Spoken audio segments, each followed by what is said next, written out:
Dear friends, आपका अपने channel please classes में स्वागत है।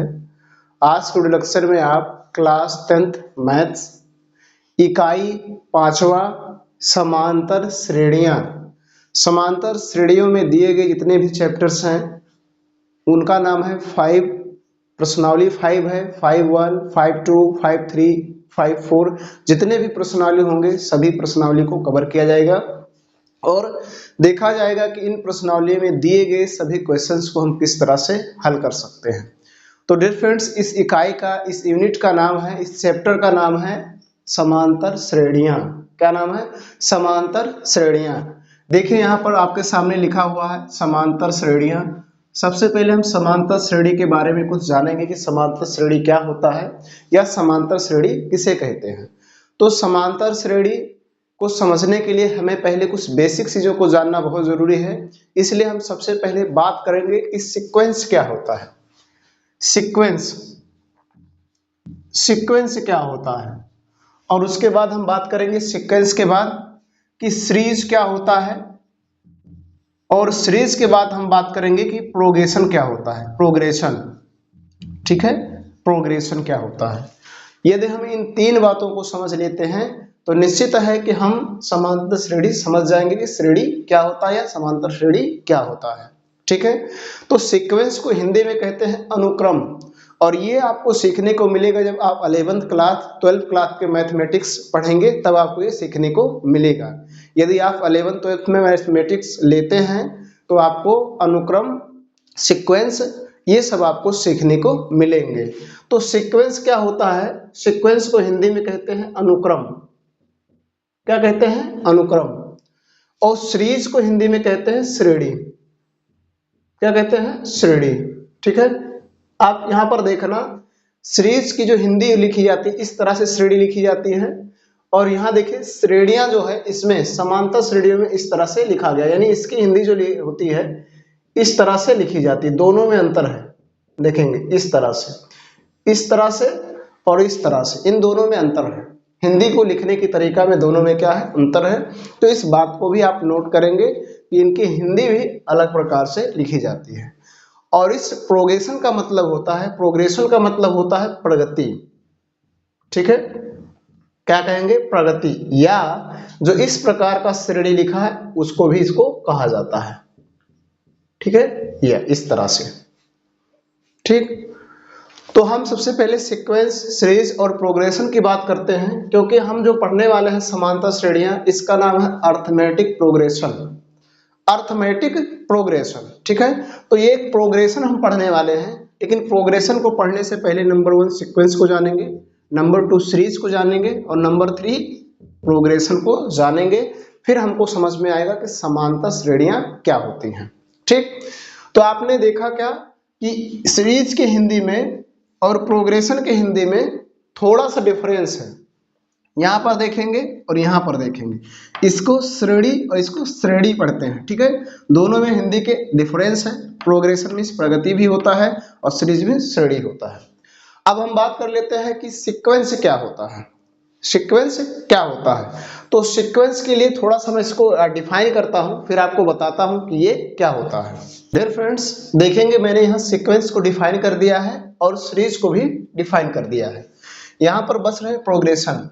अभी आप सीक्वेंस और सीरीज को जब समझ जाएंगे तो आपको प्रोग्रेशन अपने आप समझ में आ जाएगा कि प्रोग्रेशन क्या होता है, व्हाट इज प्रोग्रेशन। ठीक, तो सबसे पहले हम बात करते हैं सीक्वेंस क्या होता है। सीक्वेंस को हिंदी में कहते हैं अनुक्रम, a list of numbers or objects that are arranged in a specific order and follow a rule or pattern is called sequence।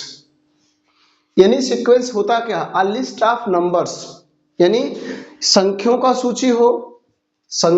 सूची हो या किसी ऑब्जेक्ट की सूची हो। कोई ऑब्जेक्ट, एनीथिंग ले सकते हैं आप, लेटर भी ले सकते हैं, अल्फाबेट भी ले सकते हैं, वर्ड भी ले सकते हैं, किसी चीज का सूची हो। अ लिस्ट ऑफ नंबर्स और ऑब्जेक्ट, कोई नंबर हो, कोई संख्या हो या कोई ऑब्जेक्ट्स हो, उसकी सूची हो। दैट और ऑरेंज इन स्पेसिफिक ऑर्डर, जो किसी इस विशेष ऑर्डर में रखा गया हो। एंड फॉलो अ रूल, और ये किसी रूल या किसी पैटर्न को फॉलो करता है, उसको हम कहते हैं सीक्वेंस। क्या कहेंगे? सीक्वेंस। ध्यान समझिएगा, कोई संख्या हो या कोई अल्फाबेट हो, कोई लेटर हो, कोई वर्ड हो, एनीथिंग, कुछ भी हो, उसका एक सूची हो और वो किसी स्पेसिफिक ऑर्डर में रखा गया हो, किसी विशेष क्रम में रखा गया हो और वो किसी रूल या पैटर्न का पालन कर रहा हो, तब हम उसे कहेंगे कि ये सीक्वेंस है। क्या कहेंगे? सीक्वेंस। जैसे एग्जांपल्स के लिए समझिए, मान लीजिए मैंने यहाँ पर एग्जांपल्स के लिए आपके लिए लिख रहा हूँ एग्जांपल्स। मैंने लिखा 1, फिर लिखा 2, ठीक, फिर मैंने लिखा 4, फिर मैंने लिखा 8, फिर मैंने लिखा 16, फिर मैंने लिखा इस तरह से 32 कामा इस तरह से, ठीक है। तो इसमें देखिए क्या है, संख्या है। अब इस संख्या को समझेंगे। देखिए 1 में गुणा किए 2 का तो 2 आया, 2 में 2 का गुणा किए तो 4 आया, 4 में 2 का गुणा किए तो 8 आया, 8 में 2 का गुणा किए तो 16 आया, 16 में 2 का गुणा किए तो 32 आया और 32 में 2 का गुणा करेंगे 64 आएगा। इस प्रकार से ये चलता रहेगा। तो ये क्या है, एक स्पेसिफिक ऑर्डर में रखा गया है और एक पैटर्न का फॉलो कर रहा है, एक पैटर्न बन रहा है यहाँ पर, यानी सभी में 2 का मल्टीप्लाई करके अगला पद लाया गया है, ठीक है। इसी प्रकार से दूसरे तरीके से समझते हैं। यहाँ पर देखिए मैंने यहाँ पर लिखा 1, यानी मैंने यहाँ पर शुरू कर दिया 2, ठीक, 2 का घात 0 तो क्या आ जाएगा 1, फिर मैंने लिखा 2 का घात 1 तो आ जाएगा 2, फिर मैंने लिखा 2 का घात 2 तो क्या आ जाएगा 4, फिर मैंने लिखा 2 का घात 3, फिर 2 का घात 4, फिर 2 का घात 5, फिर 2 का घात 6। इस प्रकार से आप ऐसे लिखते रहिए तो ये भी एक आपका क्या है, सीक्वेंस है। क्या है? सीक्वेंस है, ठीक। अब देखेंगे यही बात लिखा है, सेम ये बात लिखा है, बस पैटर्न एक पकड़ा गया है, यहाँ पर एक पैटर्न है, ठीक है। 2 का घात 0 मतलब 1, यानी 2 का घात 1 मतलब 2, 2 का घात 2 मतलब 4, 2 का घात 3 मतलब 8, 2 का घात 4 मतलब 16, 2 का घात 5 मतलब 32 और 2 का घात 6 मतलब 64। तो सेम यही बात लिखी गई है, लेकिन यहाँ पैटर्न जो है वो अलग है।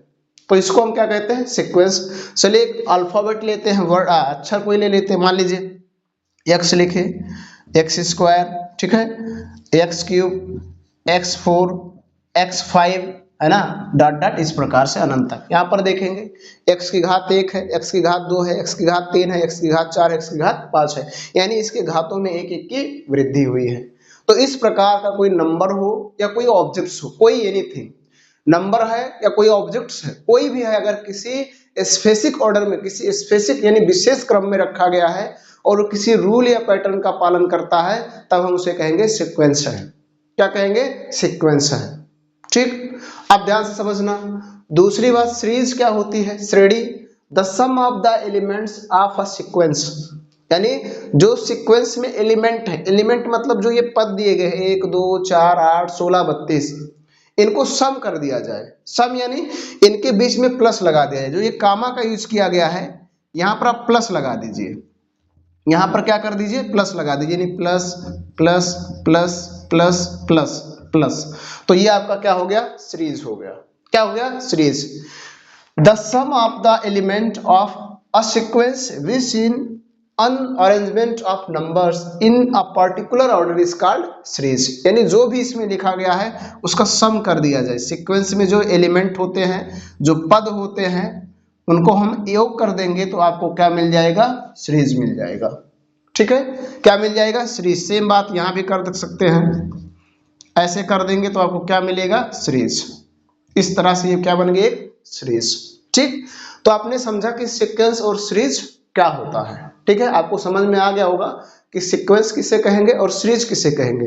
यदि आप इसको चाहें तो हिंदी में भी लिख सकते हैं, अ लिस्ट ऑफ नंबर्स और objects that are arranged in a specific order and follow a rule और पैटर्न इज कॉल्ड सीक्वेंस। यानी किसी नंबर्स को या किसी ऑब्जेक्ट को, चाहे वो लेटर हो, वर्ड हो, एनीथिंग हो, किसी को भी हम किसी स्पेसिफिक ऑर्डर में रखें और वो किसी रूल या पैटर्न का फॉलो कर रहा हो, तो हम उसे कहेंगे कि ये सीक्वेंस है। अगली बात, सीरीज क्या होगा? The sum of the elements of a sequence, यानी सीक्वेंस के जो एलिमेंट हैं, जो टर्म है, उनको योग कर दिया जाए, which is an arrangement of numbers, जो क्या हो? संख्याओं का अरेंजमेंट हो, इन अ पर्टिकुलर ऑर्डर, किसी विशेष ऑर्डर में, इस कॉल्ड सीरीज, उसे हम कहते हैं सीरीज। यानी जो सीक्वेंस के एलिमेंट है उसका योग कर देंगे तो आपको क्या मिल जाएगा? सीरीज मिल जाएगा। क्या मिलेगा? सीरीज, ठीक है। मैं ऑलरेडी इनकी हिंदी लिख चुका हूं। अब हम बात करते हैं कि प्रोग्रेशन क्या होता है। प्रोग्रेशन क्या होता है, ठीक है। बात कर लेते हैं प्रोग्रेशन क्या होता है। ठीक, तो प्रोग्रेशन और आपका सीक्वेंस सेम है। प्रोग्रेशन और सीक्वेंस सेम है, दोनों की डिफिनीशन आप सेम कह सकते हैं, बट थोड़ा सा यहाँ पर डिफरेंस है। सीक्वेंस और प्रोग्रेशन सेम है, बट थोड़ा सा यहाँ पर डिफरेंस है। डिफरेंस क्या है कि सीक्वेंस को रूल और पैटर्न दोनों हो सकता है, यानी सीक्वेंस को ज्ञात करने के लिए हम लॉजिक का यूज करेंगे, किसी लॉजिक को अपनाकर हम सीक्वेंस पता करेंगे। लेकिन जो आपका प्रोग्रेशन होता है उसको हम किसी फॉर्मूले से, किसी रूल से, किसी विधि से हल कर सकते हैं। ये दोनों में डिफरेंस होता है। सीक्वेंस और प्रोग्रेशन सेम होता है, दोनों में डिफरेंस क्या है कि सीक्वेंस किसी पैटर्न को भी फॉलो कर सकता है और रूल को भी फॉलो कर सकता है, बट जो प्रोग्रेशन होता है ओनली रूल को फॉलो करेगा, पैटर्न को फॉलो नहीं करेगा। यानी हम सीक्वेंस को लॉजिक का यूज करके हल कर सकते हैं, जबकि हम प्रोग्रेशन को किसी मेथड, किसी विधि, किसी सूत्र द्वारा हल करेंगे। बस दोनों में सेम डिफरेंस है। ये भी लिस्ट ऑफ नंबर्स, ये भी किसी क्या होती है, संख्याओं की सूची होती है। यहाँ पर एक बात और ध्यान देंगे, इसमें ऑब्जेक्ट्स है, यानी ऑब्जेक्ट्स, इसमें ओनली नंबर्स होगा। प्रोग्रेशन में क्या होगा, ओनली नंबर्स, ऑब्जेक्ट्स नहीं होगा। प्रोग्रेशन में केवल नंबर्स होगा। A list of numbers that are organised in specific order, जिसको किसी विशेष ऑर्डर में रखा जाएगा, and follow a rule, pattern को फॉलो नहीं करेगा, उसे हम कहेंगे प्रोग्रेशन। सीक्वेंस को ज्ञात करने के लिए हम लॉजिक का यूज करते हैं, लेकिन प्रोग्रेशन को ज्ञात करने के लिए हम किसी विधि, किसी मेथड, किसी रूल का, किसी फॉर्मूले का यूज करके प्रोग्रेशन को ज्ञात करते हैं। तो ये रहा आपका differences sequence, series and progression में। तो यदि आपसे कोई सीक्वेंस, सीरीज और प्रोग्रेशन में डिफरेंस पूछ रहा है तो आप इस तरह से बता सकते हैं कि सीक्वेंस क्या होता है, सीरीज क्या होता है और प्रोग्रेशन क्या होता है। उम्मीद करता हूं कि आपको इतनी बात समझ में आ गई होगी कि सीक्वेंस, सीरीज और प्रोग्रेशन को क्या कहते हैं। अब डियर फ्रेंड्स, जो हम पढ़ने वाले हैं वो पढ़ने वाले हैं समांतर श्रेणी। क्या पढ़ने वाले हैं, समांतर श्रेणी, जिसको हम इंग्लिश में कहते हैं अर्थमेटिक प्रोग्रेशन। क्या कहेंगे, अर्थमेटिक प्रोग्रेशन। ठीक, अर्थमेटिक प्रोग्रेशन क्या होता है, अर्थमेटिक प्रोग्रेशन संख्याओं की ऐसी सूची जिसमें हर अगला पद किसी एक निश्चित संख्या को जोड़ने पर प्राप्त होती है, उसको हम कहते हैं समांतर श्रेणी। यानी संख्याओं की ऐसी सूची जिसमें हर अगला पद किसी एक निश्चित संख्या को जोड़ने पर प्राप्त होती है, उसको हम कहते हैं समांतर श्रेणी। ठीक, यानी समांतर श्रेणी उसे कहेंगे जिसमें एक निश्चित संख्या जोड़ी जा रही है, हर अगले पद में एक निश्चित संख्या जोड़कर बनाई जा रही हो, उसी को हम कहते हैं समांतर श्रेणी, अन्यथा उसमें समांतर श्रेणी नहीं कहेंगे। यदि आप समांतर श्रेणी को समझेंगे तो समान अंतर, यानी समधन अंतर बनाएंगे तो समान अंतर, यानी सभी पदों में समान अंतर होगा, तभी हम उसको समांतर श्रेणी कहेंगे। जैसे देखिए, मैंने यहाँ एग्जाम्पल्स में लिखा, पहले लिखा आपका 15, फिर मैंने लिखा 23, फिर मैंने लिखा 31, फिर मैंने लिखा 39, फिर मैंने लिखा 47। ठीक, और फिर मैंने इस प्रकार से लिख दिया और अंत में कोई नाम दे दिया। यहाँ पर लिखते चले जाएंगे तो अब आपको कुछ नाम मिल जाएगा। ठीक है, यहाँ पर मैंने लिख दिया 63। ठीक, तो देखिए इनमें डिफरेंस देखा जाए, 15 और 23 यानी 15 और 23 के बीच में 8 का डिफरेंस है, 23 और 31 के बीच में 8 का डिफरेंस है, 31 और 39 के बीच में 8 का डिफरेंस है, 39 और 47 के बीच में 8 का डिफरेंस है। यानी जब हर पदों के बीच का जो डिफरेंस होगा वो सेम होगा, बराबर होगा, तब उसको हम कहेंगे समांतर श्रेणी। समांतर श्रेणी का मतलब होता है सम धन अंतर, यानी समान अंतर। जब पदों के बीच में समान अंतर हो तब उसे हम समांतर श्रेणी कहेंगे, अन्यथा हम उसे समांतर श्रेणी नहीं कहेंगे। ठीक, तो अब देखिए यहाँ पर देखिए हर एक पद में समान है, समान डिफरेंस है, तो अब इसको हम जितने भी होंगे सभी को पद कहते हैं। इसको ये कहते हैं, इसको ये 1 कहते हैं, इसको ये 2 कहते हैं, इसको ये 3 कहते हैं, इसको ये 4 कहते हैं। इस प्रकार से जितने भी होंगे सबका नाम होंगे। अब समांतर श्रेणी दो प्रकार के होते हैं, एक होता है फाइनाइट अर्थमेटिक प्रोग्रेशन और एक होता है इनफाइनाइट अर्थमेटिक प्रोग्रेशन। अब फाइनाइट अर्थमेटिक प्रोग्रेशन क्या है, मतलब जिसका अंतिम पद दिया है, देखिए इसका अंतिम पद दिया है। और इनफाइनाइट अर्थमेटिक प्रोग्रेशन क्या है, जिसका अंतिम पद ना पता रहे, यानी यहाँ पर ना दिया रहे कि इसका अंतिम पद क्या है, तो इसको हम कहेंगे इनफाइनाइट अर्थमेटिक प्रोग्रेशन। यानी जब अंतिम पद दिया है तो फाइनाइट अर्थमेटिक प्रोग्रेशन कहेंगे, जिसको हिंदी में कहते हैं परिमित समांतर श्रेणी। ठीक है। और इनफाइनाइट अर्थमेटिक प्रोग्रेशन, जिसको हिंदी में कहते हैं अपरिमित समांतर श्रेणी, यानी जब अंतिम पद ना दिया हो तो उसे हम कहेंगे अपरिमित समांतर श्रेणी, ठीक है। तो इस तरह से आपने समझा कि सीक्वेंस, सीरीज, प्रोग्रेशन और समांतर श्रेणी क्या होता है। उम्मीद करता हूं कि आपको पूरी बात समझ में आ गई होगी। फिर भी अगर आपको कहीं किसी प्रकार की कोई समस्या रहे तो कमेंट बॉक्स में जरूर लिखें, आपकी कमेंट की रिप्लाई दी जाएगी। डियर फ्रेंड्स, वीडियो लेक्चर काफी लंबा हो रहा है, इसलिए ये समांतर श्रेणी का इंट्रोडक्शन है। इस वीडियो लेक्चर को आप इंट्रोडक्शन के रूप में समझेंगे। अगले प्रश्नावली में हम सीधे क्वेश्चंस की बात करेंगे। 5.1 में दिए गए सभी क्वेश्चंस को, एक एक क्वेश्चंस को हम समझेंगे किस प्रकार से इसको हल कर सकते हैं।